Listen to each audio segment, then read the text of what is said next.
చాలా గ్రేట్ కంపెనీలో మనం ఉన్నాం ఫ్రెండ్స్. మరి నా పేరు దక్కమ్మ.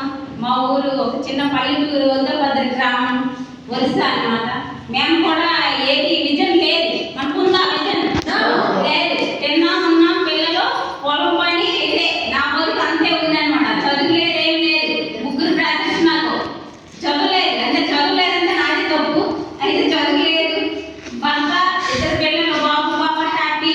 పొలం పని ఉంది, పొలం పని చేసుకోవడం, ఇంట్లో ఉండడం, అంతే ఉండేది నా పని. అయితే అవకాశం మా బ్రదర్ ఇచ్చారనమాట. ఈశ్వర్ సార్, తప్ప ఈశ్వర్ సార్ అందరికీ తెలిసేది. అయితే రాఖీ పంట గిఫ్ట్ అని ఇచ్చారు. నా లైఫ్ అక్కడ నుంచి ఒక ఇన్కమ్ తీసుకుంటాను. అయితే ఇంత పెద్ద బిజినెస్ అని, కానీ అడుగు పెట్టిన తర్వాత మనకి ఎక్కడికి వస్తే తెలిసింది ట్రైనింగ్. కూడా ట్రైనింగ్ వచ్చిన తర్వాత నాకు అనిపించింది నిజాయితీ అనే బిజినెస్ ని కావాలనుకున్న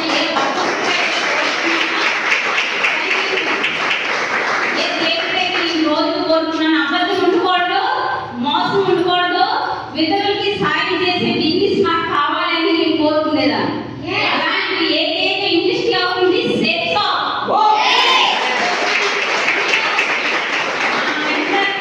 నిజంగా లవ్లీ టీమ్. ఈరోజు బెస్ట్ టీమ్ నడుస్తుంది వైజాగ్లో. ఒక లేని వ్యక్తి చేయగలుగుతారంటే ప్రతి ఒక్కరు కూడా ఇక్కడ చేయగలుగుతారు. ఎందుకంటే సపోర్ట్ చేయడానికి అఫ్రెండ్స్ ఉన్నారు, సిస్టమ్ ఉంది, సీనియర్స్ ఉన్నారు. అవునా లేదా? కంపెనీలో దిగుతాక ఏ పోలీస్ ఆఫీసర్, లాయర్, ఎన్ని క్యాన్సిల్ తీయండి, మన మొబైల్ వచ్చేస్తుంది. అవునా లేదా? ఇలాంటి కంపెనీలో ఉన్నందుకు మనం గర్వపడాలా లేదా? ఒక రోజు కాదు, 2 రోజులు కాదు, మీ కంపెనీ ఎత్తేస్తే అన్నారు కదా, కంపెనీ ఎత్తడానికి ఈ రోజు పుట్టింది కాదని ధైర్యంగా చెప్పే కెపాసిటీ కంపెనీలో ఉంది. చాలా డ్రీమ్స్ ఉండేవి, చదువు లేదు, ఎవరు ఏం పని ఇస్తారు? ఇస్తారా?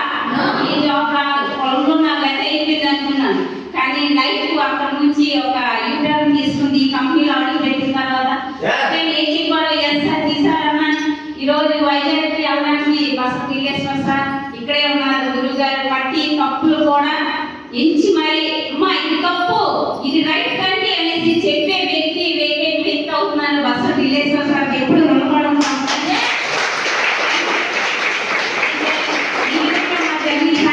వచ్చిన తర్వాత నేను అసలు 5 స్టార్ హోటల్ ఏదో చూడలేదు, కానీ ఇక్కడికి వచ్చిన తర్వాత లెక్కలేదు అని సార్ 5 స్టార్ హోటల్కి వెళ్ళి వచ్చాను.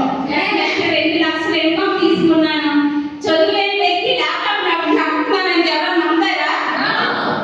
అదే వైజాగ్లో ఈరోజు ల్యాప్టాప్ లో చెప్తే చదువులేదని చెప్పను, అబద్ధం చెప్తున్నాను. ఎందుకంటే ఒక పెళ్లి చేయాలంటే 100 అబద్ధాలు ఆడాలన్నారు. అందుకే ఎందుకంటే ఎక్కువ కాబట్టి నాకు చదువులేదని చెప్తే అప్పుడు చదువు పెద్ద చదువు పెట్టిన చెప్పుకుంటారా?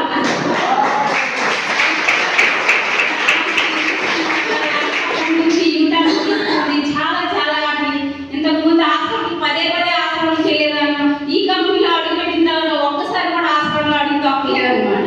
అది చూడండి ఎన్ని బెనిఫిట్స్. ఓకేనా? చిన్న ఫోన్ వాడేదాన్ని, చదువులేదు. ఒకరు ఫోన్ చేయాలంటే టీవీ సార్ చేయాలంటే శ్రీను సార్ చేయాలంటే రాము సార్. ఆ విధంగా ఫోన్ చేసే వ్యక్తి కూడా ఈరోజు డెవలప్ అయిపోయాను. ఎలా అయ్యాను అంటే కంపెనీలో ఉన్నాను. నా అప్లైన్స్ ఒక బ్రదర్ లాగా, ఒక తండ్రి లాగా, అమ్మలాగా ఈరోజు చూసుకొని నిలబెట్టారు కాబట్టి అయ్యాను. అవునా లేదా? మనందరం అవుతామా లేదా? కంపల్సరీ అవుతాం. ఈరోజు పెద్ద ఫోన్ కొనుక్కునే కెపాసిటీ వచ్చింది, కంపెనీలో ఉన్నాను కాబట్టి. ఆ విధంగా నా డ్రీమ్స్ అన్ని కూడా ఇక్కడ ఫుల్ఫిల్ అయ్యాయి. Next dream out of next త్వరలో అయిపోతుంది అనేది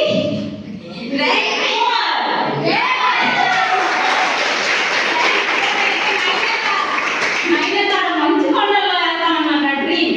ఇవన్నీ కూడా పుట్టిన తర్వాత చనిపోవడం తప్ప మన మధ్య తరగతులు డ్రీమ్స్ లేవు.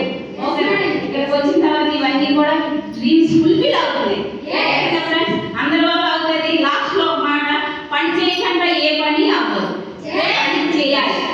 భర్త అయినా భార్య అయినా, మన భర్త మా ఆయన చాలా హ్యాపీగా చూసుకుంటున్నాడండి.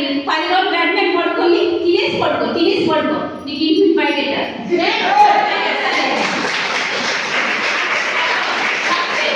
మా ఆయన ప్రాణం అండి అంటాం. అవునా లేదా? నాకు ఏ పని చేయకుండా బయటికి లేకపోతే అమ్మాయికి సూట్ కేసు తీశారు. ఇది కంపల్సరీ. అవునా లేదా?